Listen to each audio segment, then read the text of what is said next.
Krishna, Hare Krishna, Krishna Krishna, Hare Hare, Hare Rama, Hare Rama, Rama Rama, Hare Hare, Hare Krishna,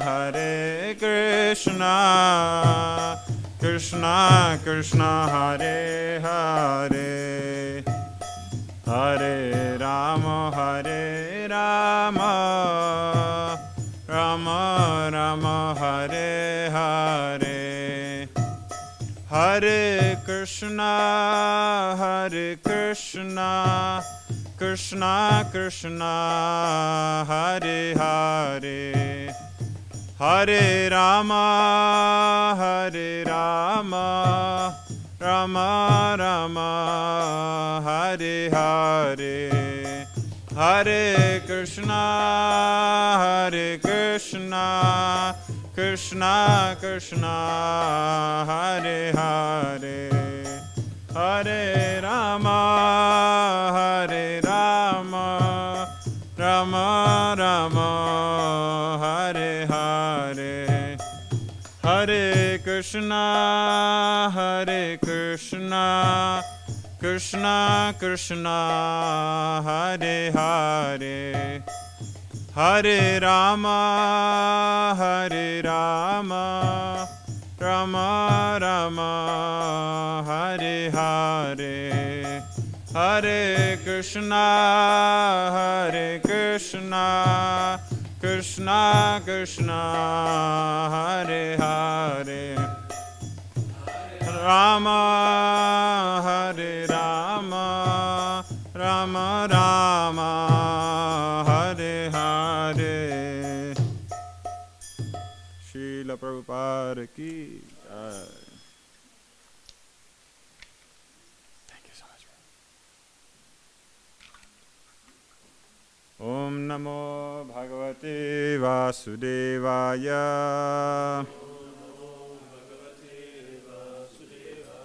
Om Namo Bhagavate Vasudevaya. Om Namo Bhagavate Vasudevaya.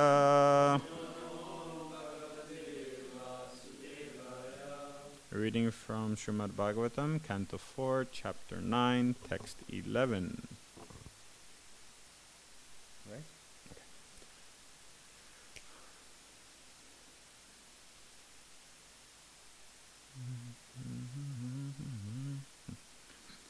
Bhaktim muhu pravahatam tvayi me prasango.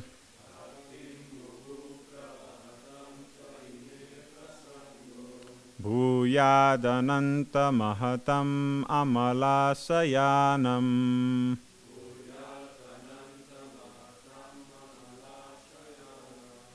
Yenanjasolbanamuru vyasanam bhavadbhim.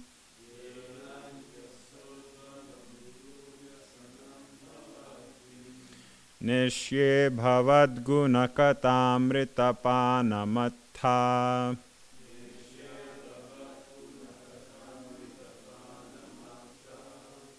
Bhaktim muhu pravahatam tvayi me prasango.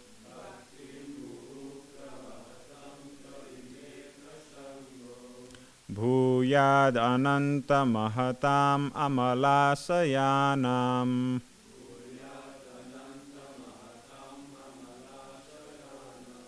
Yenanjasolbanamuru vyasanam bhavadtim.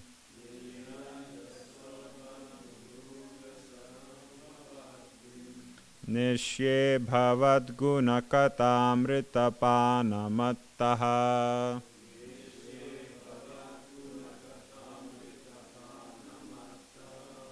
Bhaktim muhu pravahatam tvayi me prasango.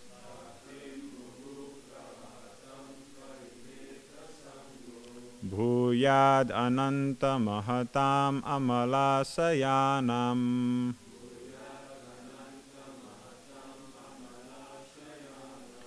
Yenanjasolbanamuru vyasanam bhavadhim.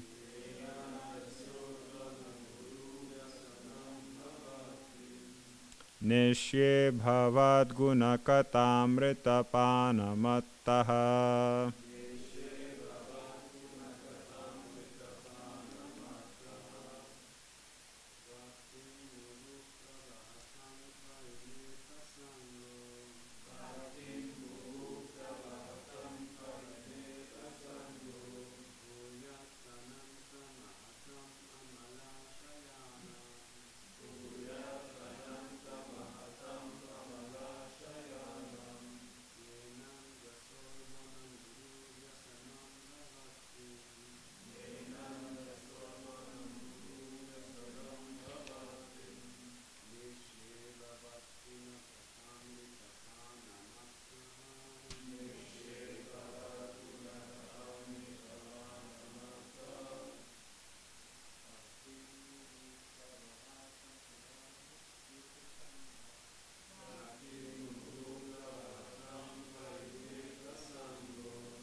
Mataji?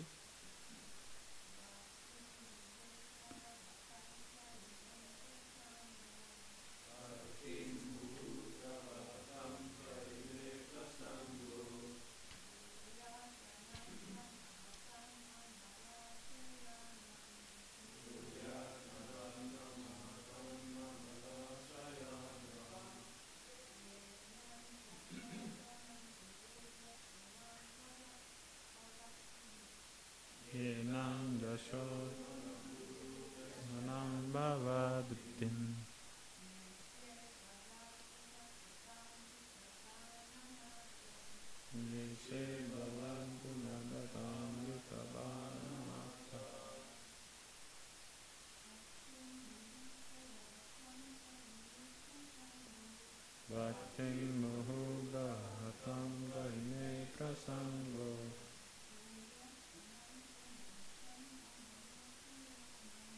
Bhuyadananta bhatam amalasayanam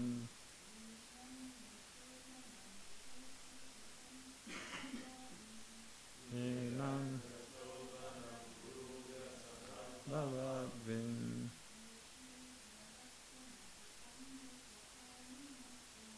Nishe bhavad gunakatamritavanamatah. Word for word. Bhaktim, devotional service. Muhuhu, constantly. Pravahatam, of those who perform. Tvayi, unto you. Me, my. Prasangaha, intimate association. Bhuyat, may it become. Ananta, O unlimited. Mahatam, of the great devotees. Amala asayanam, whose hearts are freed from material contamination. Yena, by which. Anjasa, easily. Ulbanam, terrible. Uru, great. Vyasanam, full of dangers. Bhavadbim, the ocean of the material existence. Neshye, I shall cross. Bhavat, your. Guna, transcendental qualities. Kata, pastimes. Amrita, nectar, eternal. Pana, by drinking. Mataha, mad. Translation. Dhruva Maharaj continued, O unlimited Lord, kindly bless me so that I may associate with great devotees who engage in your transcendental loving service constantly, as the waves of a river constantly flow. Such transcendental devotees are completely situated in an uncontaminated state of life. By the process of devotional service, I shall surely be able to cross the nescient ocean of material existence, which is filled with the waves of blazing fire-like dangers. It will be very easy for me, for I am becoming mad to hear about your transcendental qualities and pastimes, which are eternally existent.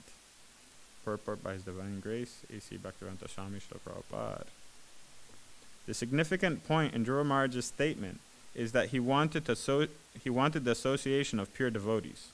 Transcendental devotional service cannot be complete and cannot be relishable without the association of devotees. We have therefore established the International Society for Krishna Consciousness.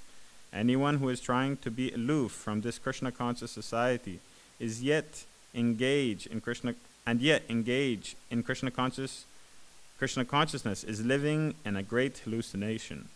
For this is not possible. For this statement by Dhruva Maharaj, it is clear that unless one is associated with devotees, his devotional service does not mature. It does not become distinct from material activities. The Lord says, Satam prasangam mama virya samvido bhavanti hrit karna rasayana, Bhagavad Gita 3:25-25.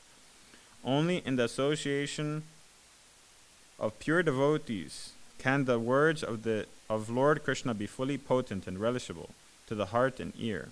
Dhruva Maharaj explicitly wanted the association of devotees. That association in devotional service is just like the waves of an incessantly flowing river. In our Krishna conscious society, we have full engagement 24 hours a day. Every moment of our time is always busily engaged in the service of the Lord. This is called the incessant flow of devotional service. A Mayavadi philosopher may question us. You may be very happy in the association of devotees, but what is your plan for crossing the ocean of material existence? Dhruva Maharaj's answer is that it is not very difficult.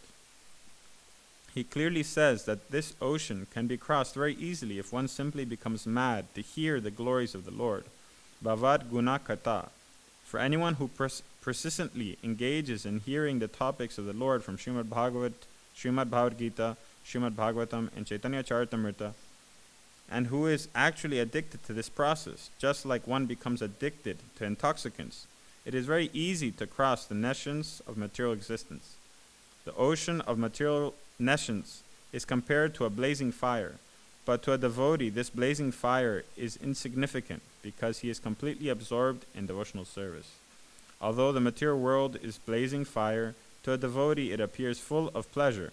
Visham purna shukyate. The purport of this statement by Dhruva Maharaj is that devotional service in the association of devotee is the cause of development of further devotional service. By devotional service, one is elevated to the transcendental planet of Goloka Vrindavan, and there also there is only devotional service.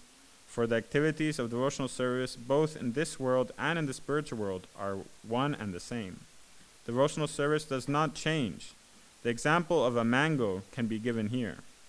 If one gets an unripe mango, it is still a mango, and when it is ripe, it remains the same mango, but it has become more tasteful and relishable. Similarly, there is devotional service performed according to the direction of the spiritual master and the injunction of regulative principles of Shastra. And there is devotional service in the spiritual world, rendered directly in association with the Supreme Personality of Godhead. But they are both the same. There is no change. The difference is that one stage is unripe and the other is ripe, and more relishable. It is possible to mature devotional service only in the association of devotees. Srila Prabhupada ki jai. Beautiful purport.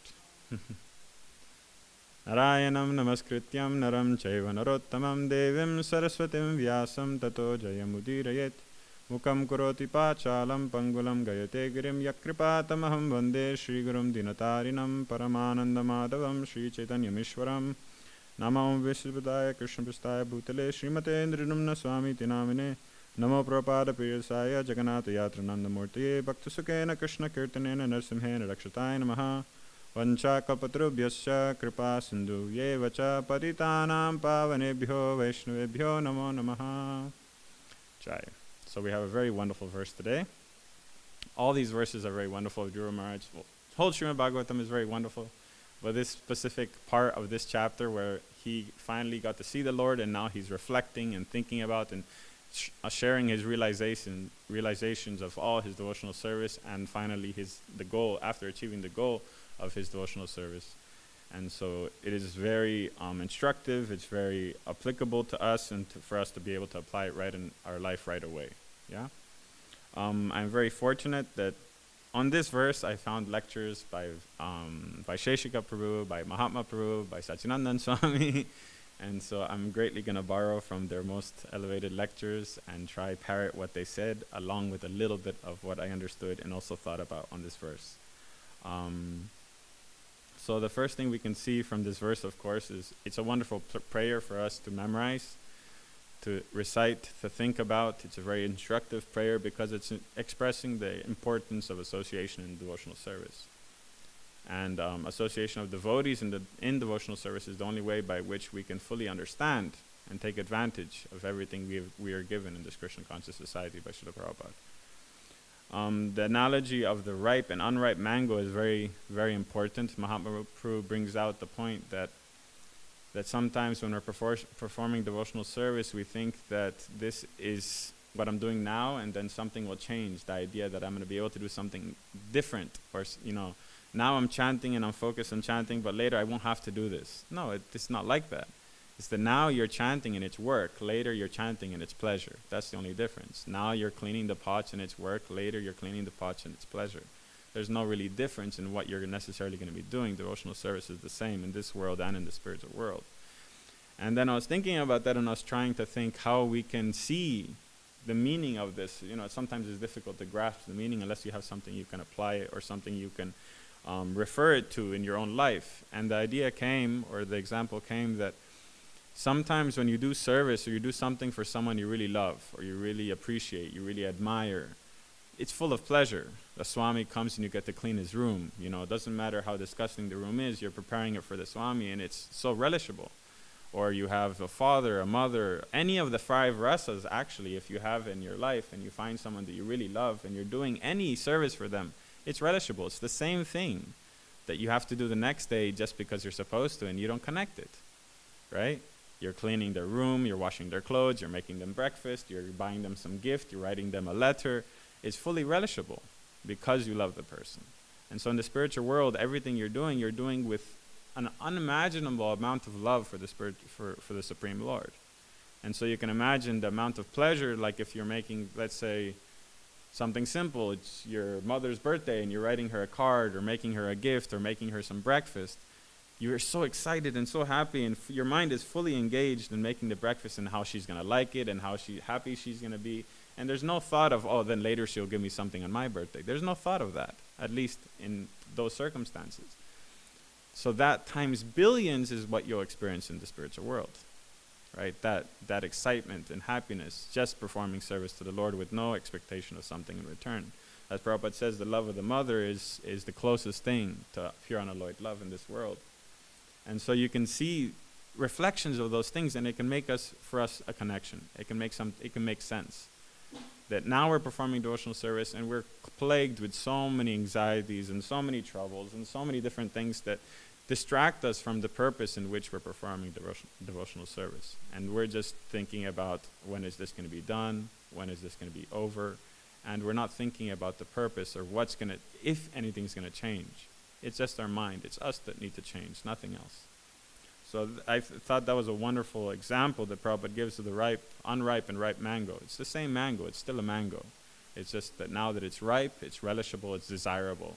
Some people like unripe mangoes, but that's not what we're looking for. We're looking for the full benefit, when it's fully in the perfect stage, devotional service. Yeah?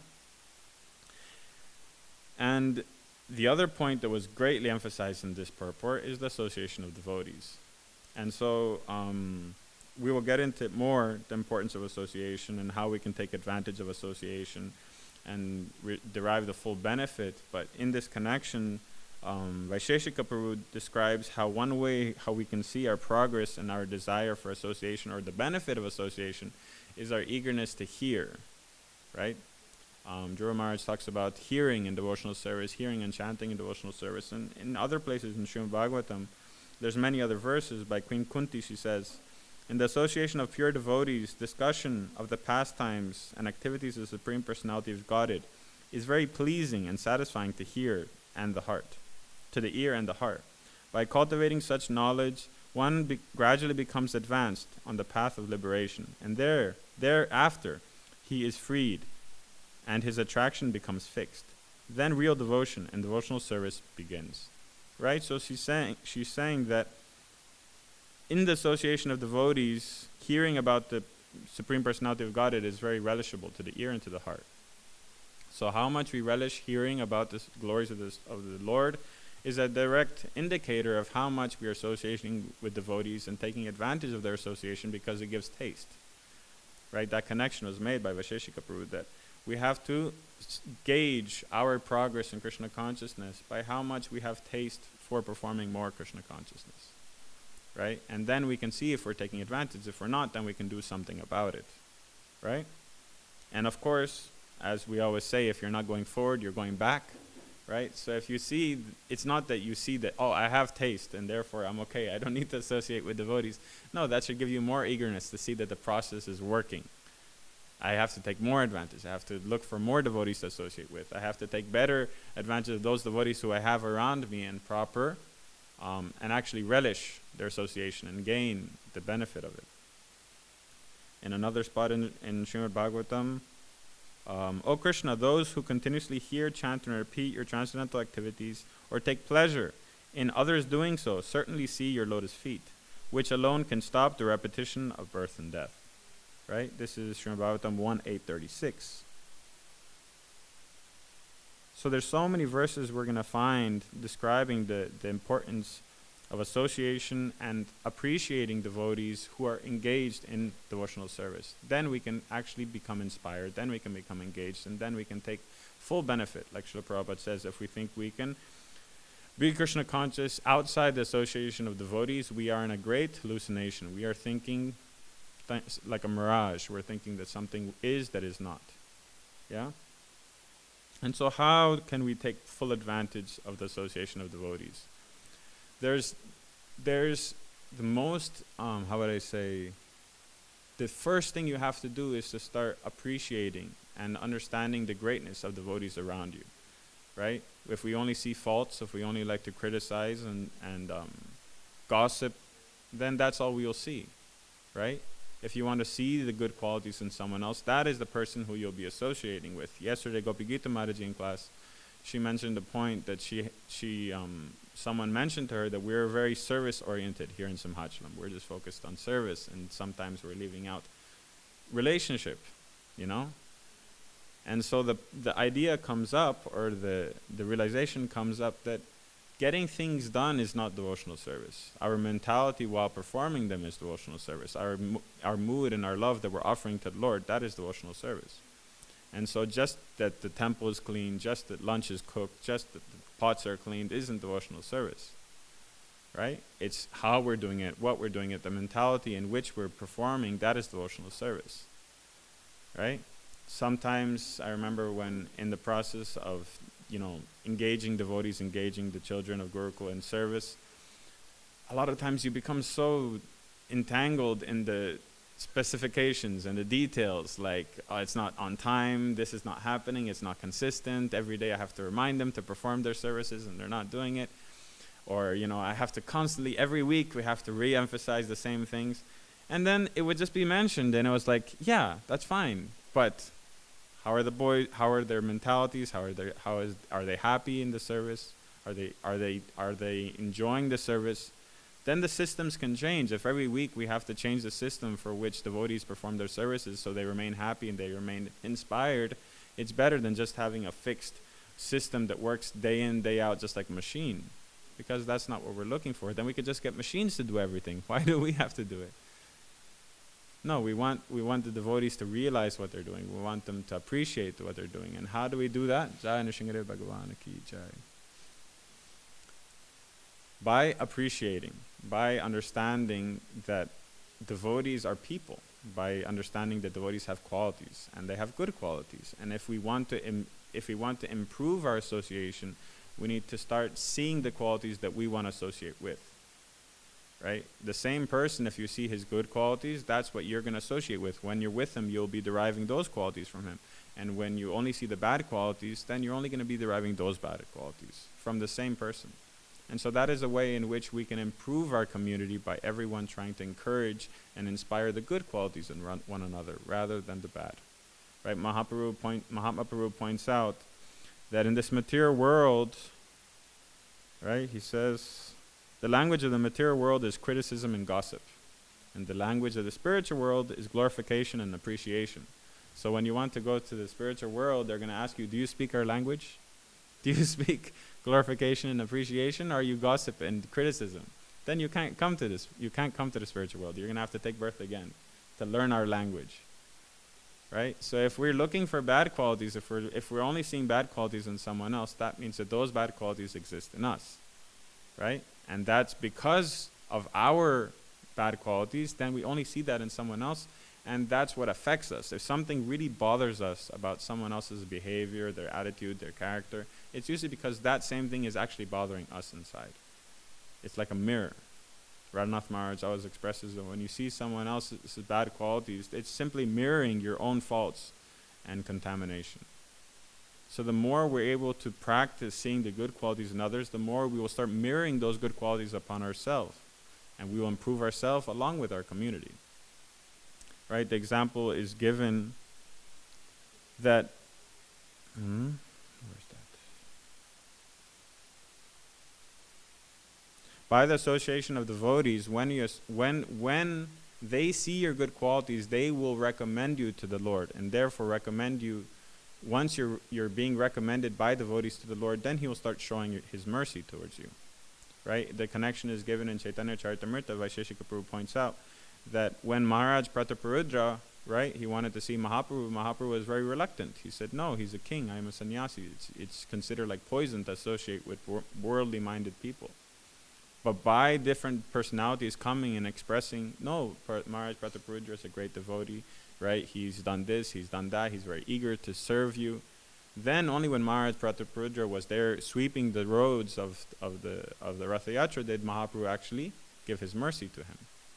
But before that, Ramananda Roy, when he expressed to Maharaj Prataparudra that he wanted to associate with Mahaprabhu only and he wanted to retire from his job, Maharaj Prataparudra, as soon as he heard that Ramananda Roy wanted to associate with Mahaprabhu, he immediately gave him all facility and told him, yeah, you can go, you can retire, and gave him full pension and gave him all facility. And so when Ramananda Roy came and expressed that to Mahaprabhu, said that Maharaj Prataparudra was so eager for me to associate with you, even though he can't himself, Mahaprabhu began to appreciate Maharaj Prataparudra by being recommended by a devotee. And so if we think we can make it to the Lord without the mercy and association of devotees, as Srila Prabhupada says, we are hallucinating. Radharani is constantly recommending devotees to Krishna. This gopi is very eager. This devotee is so nice. Please engage him in your service. Please show your mercy to that person. Radharani, that's all she does, is bring people into the circle of Krishna's association. So only by serving the lotus feet of the devotees and dasanudasaha, then slowly are we recommended to the Lord because of our meek and humble attitude of serving the devotees. Then are appreciated. Srila Prabhupada also says the common diction in English that if you love me, love my dog, right? Right? If you actually love me, serve my devotees, Krishna says. Those who claim that they're my devotees aren't my devotees. Those who are the devotees of my devotees, they are my true devotees. And so the importance of devotional service in the association of devotees is so important. And appreciating is one of the main qualities we can begin to cultivate within ourselves, only seeing the good qualities. There's one famous, very, very big manager, and he wrote a book, Vaisheshika Prabhu was mentioning, and it was called 1 Minute Management. And so this manager, he would go around his company 1 minute a day, and he would see someone doing something good, and he would praise the person and encourage him. Anyone who was doing anything good, he would praise. And after some time of doing this, there was no need to chastise. There was no need to point out any faults, because everyone was so eager for that encouragement, that 1 minute of encouragement they were getting, that they would only do the right thing because they were eager for that. I mean, in every child rearing and parenting book, what does it say? Encourage the good qualities you want to see in your child. Right? They do something good, you exaggerate. Wow, so amazing. The kid walks for the first time. Wow, so amazing. You took a step, right? And that encouragement, the kid will keep walking. Right? The kid will keep cultivating those things that give him praise. They give him the feeling of love and affection. And so if we want devotees also to improve, if we want devotees to become better, and we want ourselves to become better, we have to start praising one another. Praise in the way of appreciation. We have to see the qualities that we want to derive from the person. We want to see the different strengths the person has, and then derive those qualities by rendering service. Right?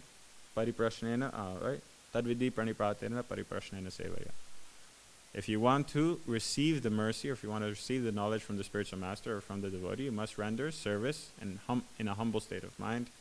Then one can derive. Yeah?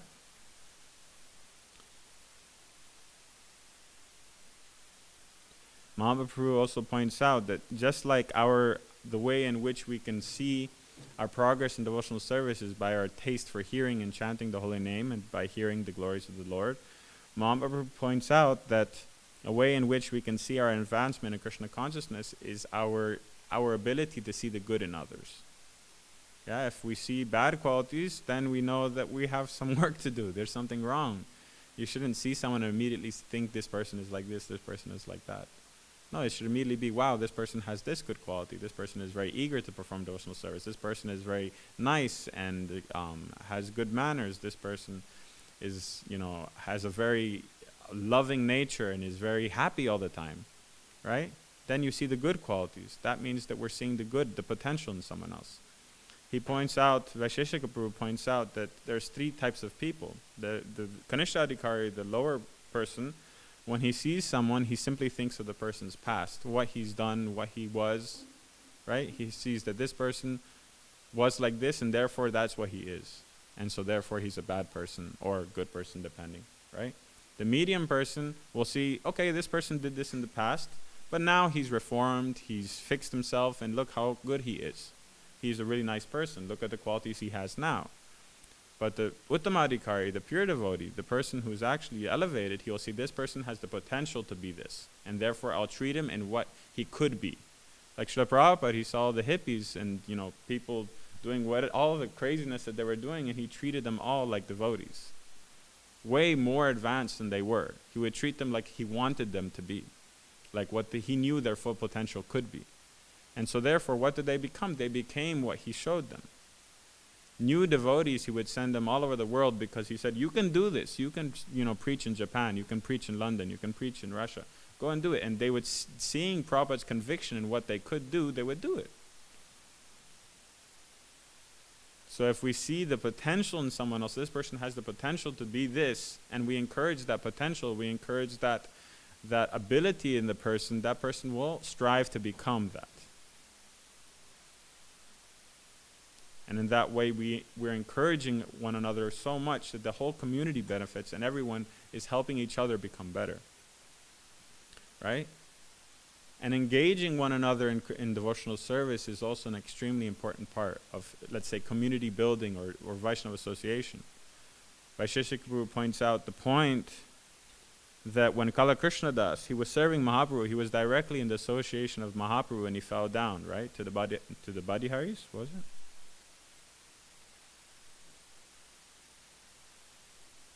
Yeah, the Badiharis. They were Sahajya hippies, they're described, right? He fell down. He was in the association of Mahaprabhu, but somehow or another he fell down by the attraction of those loose women. And so but Mahaprabhu, what did he do? He went and pulled them out of there by the hair, right? He fought off all those people and he pulled them out of there. But after he did that, what did he do? He went to Puri and he put Kala Krishna Das in the association of devotees. And he said, this person has fell down from devotional service, even in my association, so now he can do whatever he wants. He saved them from the situation, but then he gave Kala Krishna Das the option, right? He said, okay, now you have to choose which way you want to go. And Mahaprabhu said, I don't want him to serve me anymore. But what did Nityananda Prabhu do at that time? Nityananda Prabhu, right? Jagannananda Pandit, Mukunda, I think, there was 4 of them. They immediately went and said, no, we have to engage this devotee in devotional service. We have to give him the opportunity to prove that he still wants to be a devotee, and also give him the opportunity so he doesn't stray from the path of Krishna consciousness by becoming disassociated with the association of devotees. And so they went to Mahaprabhu and said, Mahaprabhu, we have a very important mission. We need someone to go back to Navadip and bring the news that you're back in Puri and you're performing your pastimes here. And so Mahaprabhu, knowing Nityananda Prabhu's mood, he said, yeah, you can choose anyone you want. And so they told Kala Krishna Prabhu. Why did they tell him? Because they knew whoever goes to Navadvip with that news is going to be an instant hero. It's going to be an instant, super devotee. Immediately everyone will be giving him so much happiness and so much love and so much affection that he'll be completely surrounded and overwhelmed by that. He will fix any material desires he had left. And he'll be so enlivened in his Krishna consciousness by bringing that news to Navadvip. He will go to Sachi Mata and tell her that Mahaprabhu is in Puri. He'll go to Lakshmi Priya, right? He'll go to all these great devotees in Navadvip and bring them the greatest news, and they'll give him so much blessings and so much association. And so they engaged him. They gave him that service.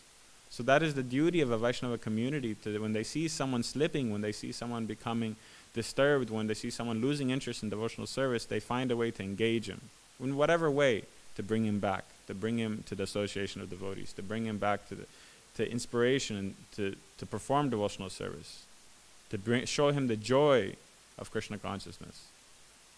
Not to simply deject him that this person is wrong, this person did this person did that. To give them the opportunity, and that's what we see in the pastimes of the Lord. So Vaisheshika Prabhu points out that to encourage, to empower, and to engage, those 3 points is what Vaishnava community should do. Encourage one another, empower one another to perform devotional service, right? And engage them. And we perform that by praising, by finding qualities, by appreciating one another. When someone does something even small for you, show your appreciation. Radhanath Maharaj points out in many other lectures, he always says that we're always so quick to forget what someone did good for us, but we never forget something that someone did wrong to us. Right? Someone said something to us, you remember your whole life. You remember, no, this person said this to me, this person said that about me, this person said this behind my back. But what about everything that person did good for you? Nope. That all is discounted by one thing. The negative always stands strong in our mind. Right? So we should cultivate the nature of appreciating what someone does for us, appreciating what someone does for someone else, appreciating anything that someone does that's good. The analogy is given in Shastra that on the white sheet, on the white paper, you see the black dot, right? And on the black paper, you see the white dot. So you see a karmic, brand new, full of nonsense. They come to the temple, they perform one good quality, and immediately, wow, so amazing. But a devotee who's been here struggling day in and day out, he performs a one bad activity, and all you can see is the black dot in the middle of the white paper. All you can see is that bad quality. So the bad qualities always stand out. When the person is trying his best to do something good, you see something bad, immediately that's what he is. That's who you are. That's what you've been doing. Everything else is discounted. So we must, like Radhanath Maharaj describes, you have to start cultivating the nature of seeing the good in others, appreciating the good in others, and trying to remember that rather than everything else. Then in that way we can have proper sangha, we can have proper appreciation, we can have proper association between devotees, because we're associating with the best of everyone rather than the worst. I know for myself, there's so many things within me that if I find a person who has that same bad quality, immediately it all comes out. You find someone very, in the mentality of comics or someone in the mentality of some sports, we'll sit 2 hours talking about sports. Krishna consciousness hasn't come up in 2 hours. But someone who's in Krishna consciousness and wants to ask questions and wants to hear about this and that, all we talk about is the Dham, all we talk about is Krishna consciousness, all we talk about is devotional service and how wonderful this devotee is and how wonderful that devotee is. Right? Because that's the bad quality in which he connected, and that's the good quality which that person connected. So if we want to associate with the best of someone, we'll look for those good qualities, and that's who we'll associate with. And in that way improve. And everyone will improve. The more you appreciate someone's good qualities, the more he will start cultivating them, and the more he will deject everything else that isn't good in his heart. So community building in this way is very, very, very fruitful, very inspiring, very positive, and we can actually have a very strong community in this way. Yeah? So this is what I wanted to bring out from this verse. If there's any questions or comments, it would be wonderful.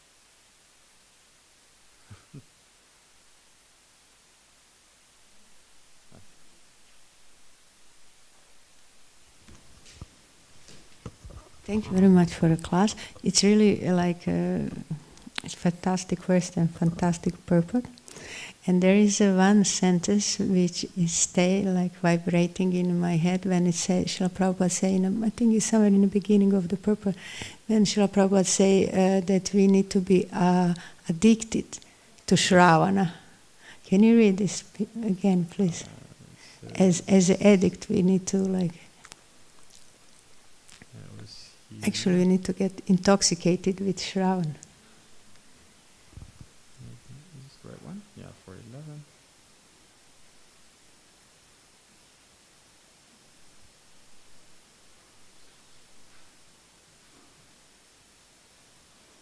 Here, and who is actually addicted to this process, just as one becomes addicted to intoxicants. It is very easy to cross the nescience of material existence.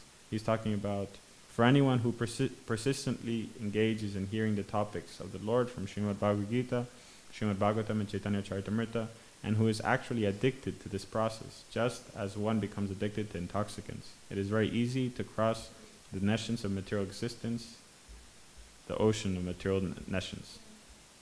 Yeah, Thank you. It's very beautiful. That was a wonderful point. That's another point that Mahaprabhu brought out, is that sometimes we as devotees, we consider ourselves superior simply because we are not engrossed in material activities. But he says sometimes he's on a morning walk and it's 5 in the morning or something, and he'll ask the devotees, are there devotees right now sleeping? And they'll say yes. And he says, look, in the park there's people doing exercise, there's people doing yoga, there's people on their way to work, there's people already working. Right? So are they better right now than our devotees? And you have to say yes. Right? They are so eager for material advancement, for beauty, for fame, for money, that they're willing to work for it with such determination. And we are not giving that same effort to our devotional service. We're not working towards devotional service with that same eagerness. So they have more determination. They have more, even though it's for a material thing, they are more driven than devotees. Right? Prabhupada, there's that other pastime where his disciple, after eating a big feast, I think it was Bhaktisiddhanta Saraswati Thakur's appearance day, and they ate a big feast, and his disciples were sleeping in the other room. And Prabhupada ate his lunch, and then he started chanting in the veranda, and he walked in, and he saw them all like on the floor sleeping, and he woke them all up, and he said, what is this? He says, you think karmis that are working jobs are able to do this? You're taking this as so easy, you're taking Krishna consciousness so cheaply. That you think you have the luxury, just, oh, it's okay, I'm a devotee. I can sleep during the day, I can do this. No. They're working with so much determination, we should be more determined to get out of this material world. So you have to be intoxicated. You have to be completely. There's the other in Vijñapti Panchaka by Sanatana Goswami, I think. He talks about how Yuvatinam yata yuni yunam cha yuvato yata mano bhiramate tadvan mano me ramatam toi. Just like a young girl is attracted to a boy, and her mind is completely entangled in that, and just like a boy is attracted to a young girl, in the same way, let my mind be completely entangled about you. So that experience of this complete enamoration, you don't think about anything else. You wake up, you go to sleep, you do everything. There's no other thought. You have to be like that about Krishna consciousness. There's nothing else that's important. Thank you. Krishna Prabhu, thank you very much for your class. It was very nice to hear about your thoughts and realizations. Very inspiring. I have a question concerning the three kinds of siddhas, right? We have the three kinds of siddhas. So I was thinking, in which category do we actually belong to? And my thought was, and I want to hear what you would say. From one point of view, you would say, yeah, we are sadhana siddhas because we practice sadhana. But as you also said, that we have to get recommended by devotees, and how Radharani brings devotees closer to Krishna, and we need that. Actually, we need the mercy, we need the kripa. So I thought actually we are way more kripa siddhas than sadhana siddhas. Because even though we do sadhana, it's with the aim of getting the kripa, which reveals then everything. Like with the holy name, we chant so focused and try to work on our japa, but at the end, we need Krishna to reveal everything to us through the holy name. So what would you say, are we more sadhana siddha, kripa siddha, or is it a mix, or is there anyway not a clear cut to it? I think, Prabhu, you answered your own question. Yeah, there's not a clear cut, right? There's not a clear cut, just as you have the different types of yoga, of bhakti yoga, as Krishna describes in Bhagavad Gita. There are moments in the day in which we come closer to sakam karma bhakti. There's moments in the day when we are still nishkam, when we might get to nishkam karma bhakti, right? So there's times in the day which we're going. It's kind of like if you have the 0 to 100% Krishna consciousness, and you're kind of like wavering. In the morning, you might have 80% Mangalarti, then 90% during japa, then darshanarti maybe 70%, right? And then you're constantly moving in that dial, trying to keep it from going to 0, right? So that siddha, right, the amount in which we're performing our devotional service or our sadhana siddhi with desire for pure devotional service. In those situations we are performing that. We're in that stage. But in other stages where we're still really struggling, then we're still in the kripa siddha ages, right? Our only salvation, our only means of getting anywhere is by the mercy of the devotees, right? It's like when we're really struggling with our japa, and the only reason we're chanting is because everyone else around me is chanting, and if they weren't here, I would be on my phone in the lounge, right? So then we're completely dependent on them. But those days in which you're there and you're inspiring someone else, then you're a little bit more in the sadhana area. So I think just like with all the other processes of devotional service, it's a mix, and we just have to make sure that we're trying our best to be more and more and more every day, a little bit more on the higher percentile than on the lower, right?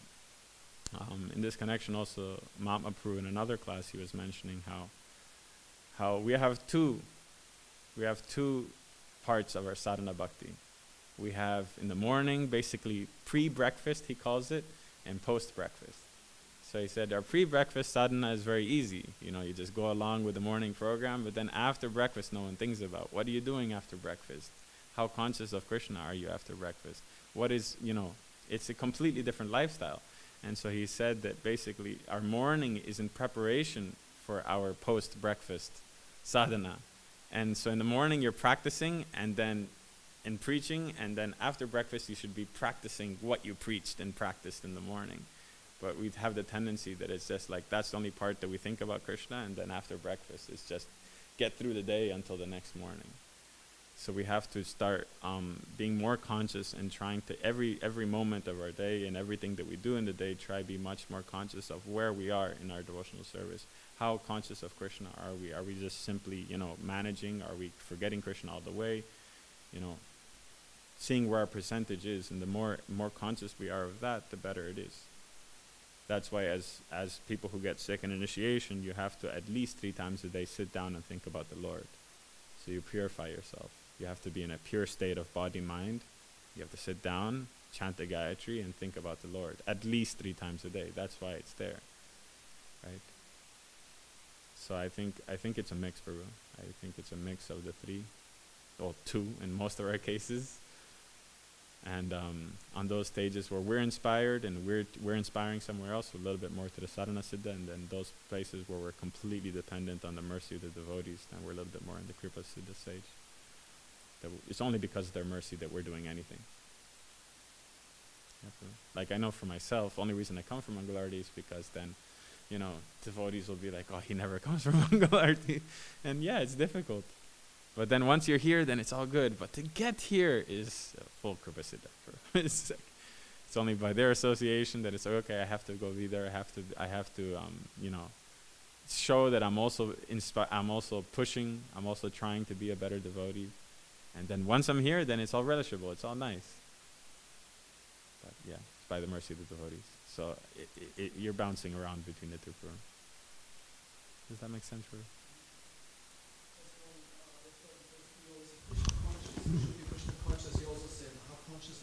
Of Krishna. And I don't know, it's a very simple point, but all the years I kind of tried that or think this is the goal, but now I realize this is not really possible for us. And the only way to be Krishna conscious, as I said in the purport, is actually hearing from Shastra, like the books and lectures, and then automatically I'm Krishna conscious.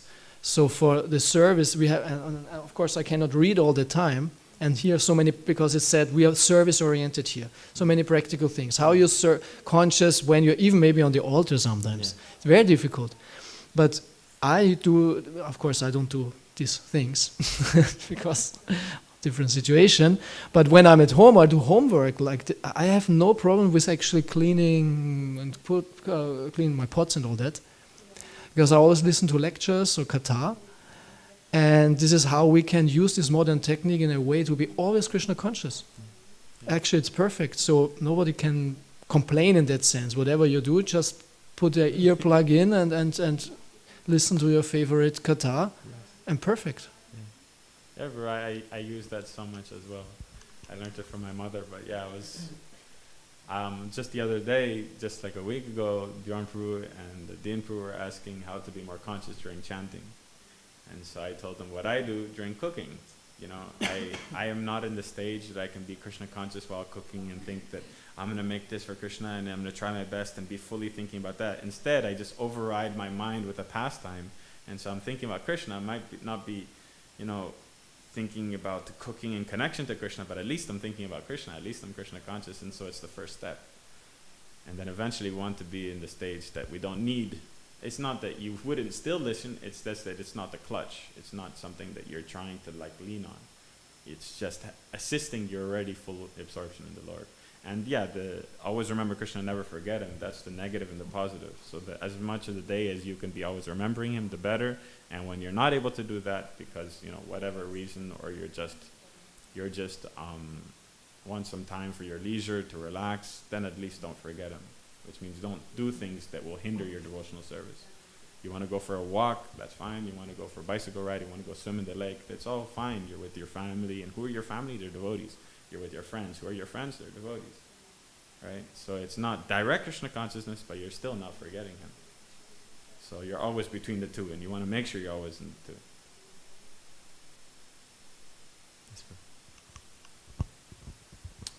Hare Krishna, Prabhu. Firstly, many thanks for very interesting and nice lecture. You made a point that the qualities what we see in devotees or in people in general is just a reflection of how you are. We are materially contaminated, so of course many times we just see the bad things or bad qualities in people and devotees. We see it, we cannot avoid it unless we are pure enough or clean enough. So when we see these qualities, how do we avoid them affecting us? When you see it in someone else. Mm-hmm.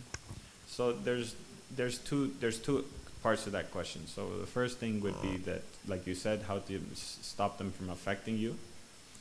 If you're not able to do anything about a certain person's behavior, not able to do anything about a certain person's attitude, you show your respect, but you don't need to directly associate with them if they're affecting you in such a strong way that it's hindering your devotional service. The other way is to not continue to perform, not the other way, the other part of it is to not continue to perform Vaishnava Aparad, especially if they're a devotee, is to then try to see the good in that person. There was one devotee who, when I was young, I was a teenager, and he was always on my case about everything. And it bothered the hell out of me. Every single person, everything about him would bother me. The way he breathed, the way he walked. It got to that point, that if he sneezed, the way he drank water, the way he ate, everything would just like make my skin crawl, right? It started bothering to such a point that I just couldn't deal with that anymore. I couldn't be anywhere near that person because all I would do is just stare at him like, right? So then I went to my teacher and I asked, what do I do? Like, I can't deal with this person. He's senior to me, great, very senior to me. And he said, find a good quality that you can appreciate in that person. And then when you're with him, try only think about that.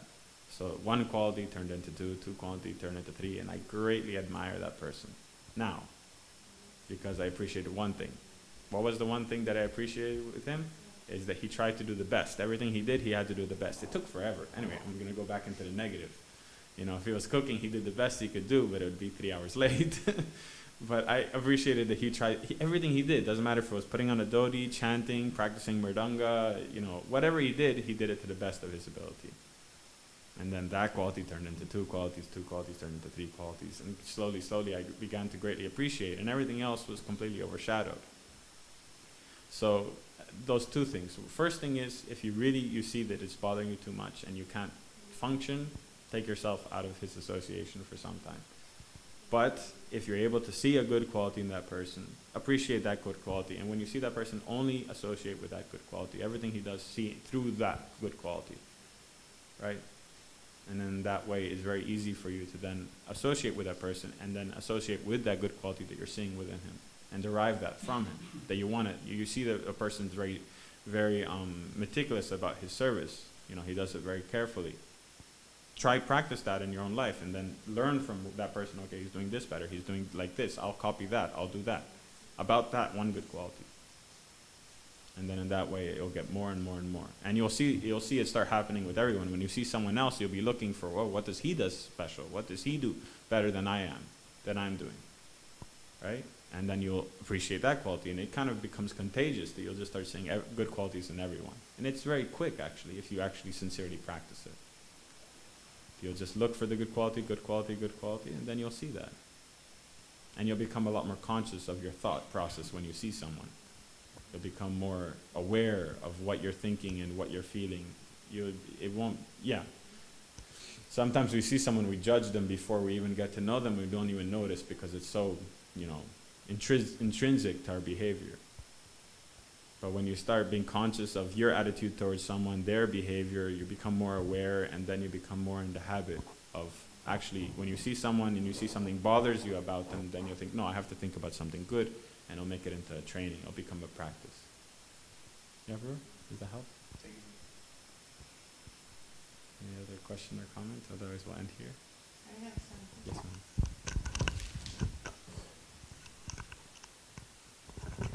There was as well one great point you made. It's about like mercy. Somehow we get to understand it's not only our effort, but we need the mercy of the Lord. And then not just the mercy of the Lord, but of His pure devotee. But once, what you mentioned, it's really nice, that we are dependent on the mercy of devotees we are surrounded with. Yeah. And that point, to realize that, I think it can deeply transform our community. Yeah. Thank you for that. Yeah, it's very important. Mahaprabhu also brought out that sometimes we're in a situation where the devotees around us, because we're so familiar, we see bad qualities. So then he said, let me give you a fictional situation. We hope it doesn't happen, but let's say a fictional situation. Let's say in your community there's a terrible natural disaster, hurricane, and all the devotees who you appreciate and like, they pass away, and you're only left with the devotees who you don't like and you have problems with. What are you going to do? Are you going to take yourself out of the association of devotees?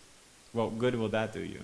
No, you have to deal with those people. You have to see the good qualities in them, and then you have to learn to appreciate those people so that you can continue associating with devotees. So when you have someone in your community where you really can't stand, don't do anything. Don't just, it's okay. There's one person I can't stand and 10 people I can stand, so it's okay. No, that's contagious the other way too. You'll start finding a fault in one of the 10 that you can stand, you move them over to the other side. And like that, one by one, you'll see that you'll just have one left and then no left. So if you see someone that you can't find any good qualities, you can't associate with because something really bugs you about them, deal with it. Learn to fix that. Right? Appreciate the person. Find some good qualities. Talk to other people. What good qualities does this person have? I can't see anything. Can you tell me something? Right? Because, yeah, we're at the mercy of the devotees we're surrounded with. And we can improve our association by inspiring one another, by empowering one another, by appreciating one another. Then we have a better community. You actually have a community. Otherwise, yeah. I mean, in Simhachalam, it's very, very easy to see. You're completely at the mercy of the devotees who are already here taking care of the Lord. Narahari Mataji, right? Akila Prabhu, Ramananda Prabhu, Govindadeva Prabhu, Ananda Krishna Prabhu. So many devotees here who have already been serving for a long time. And you can't just all of a sudden, like, no, I can make this on my own. No, it's not going to work. With their blessings, then you're engaged in devotional service, then you're accepted into the community, and then you can start cultivating yourself. Thank you, Mataji. Thank you very much. Granthara Śrīmad-Bhāgavatam ki, Srila Prabhupada ki, Vaishnava Thakur ki, Jai Nitai Gaura Pranam ji.